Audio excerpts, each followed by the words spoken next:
वहाँ पे ऐसा है, ये है। साथ में मैं एक चीज दिखाना चाहूंगा कि यहाँ पे जो लगभग में 1.5-2 किलोमीटर के दरमियान में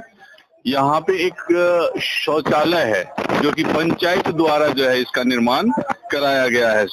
ऐसा कहा जा रहा है। और इस शौचालय की व्यवस्था जो है, आप एक बार कैमरामैन से कहूंगा कि एक बार जो है शौचालय को जरा जूम करके दिखाइए। इसकी व्यवस्था इतनी झरझर व्यवस्था है, और जिसमें कि मतलब यहाँ पे पूरी तरह से जो है साफ सफाई नहीं रखा गया है, पूरी तरह से यहाँ पे जो है मतलब कि आप देख रहे हैं कि बाथरूम के गेट पे यहाँ पे जो है गंदा कपड़ा जो है इसमें टंगा हुआ है। साथ ही यहाँ पे देखिए, यहाँ पे जो देखिए यहाँ पे जो है ये कचरा, यहाँ पे देखिए